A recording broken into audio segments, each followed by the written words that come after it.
Welcome back. Easy and quick snacks recipe చూసేద్దామా. ఎందుకైతే ఒక 5-6 onions ఇలా పొడుగ్గా కోసుకోండి. అందులోకి మీకు ఎంత కావాలో అంత శనగపిండి వేసుకోండి, అంటే మీ కన్సిస్టెన్సీని బట్టి వేసుకోండి. అందులో సాల్ట్, కారం పొడి వేసుకోండి. కారం పొడి కొంచెం తక్కువ వేసుకోండి, ఎందుకంటే ఎక్కువ ఉంటే బాగుండదు అనమాట. కొంచెం ధనియాల పొడి వేసుకోండి. మీకు పాసిబుల్ అయితే కరివేపాకు కూడా వేసుకోండి, కరివేపాకు కొత్తిమీర. మా పిల్లలు తిన్నారు కాబట్టి నేను స్కిప్ చేస్తున్నాను, వేస్తే ఇంకా బాగా వస్తుంది టేస్ట్.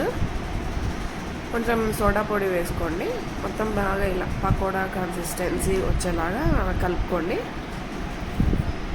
జస్ట్ 2 minutes అండి, అయిపోతుంది. ఈజీగా చేసేసుకోవచ్చు. మా పిల్లలు అయితే బాగా తిన్నారనమాట. సో ఈ కోల్డ్ క్లైమేట్కి ఈవినింగ్ వేడిగా తింటుంటే సూపర్గా ఉంటుంది అనమాట. ఆ ఫీలే వేరప్ప అన్నట్టు అనిపిస్తుంది. సో ఇలా మంచిగా అంతా కలిపేసుకోండి. సో నెక్స్ట్ అయితే కడాయిలో ఆయిల్ పెట్టేసుకొని ఆల్రెడీ నేను వేడి చేసుకున్నాను. సో ఇప్పుడైతే మనం పకోడాలు ఒక్కొక్కటి వేసేసుకున్నాము.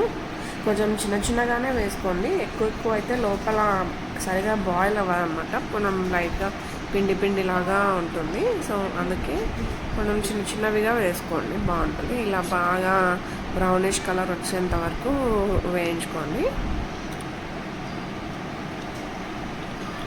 సో ఇవైతే బాగా వేగిపోయాయి, తీసేద్దాము. చూడండి, బ్రౌనిష్ కలర్ రావాలి. టేస్ట్ మాత్రం చాలా బాగా వచ్చాయండి. నేను టేస్ట్ చేసి చెప్తున్నాను, వేడివి. ఓకే అండి, బాయ్.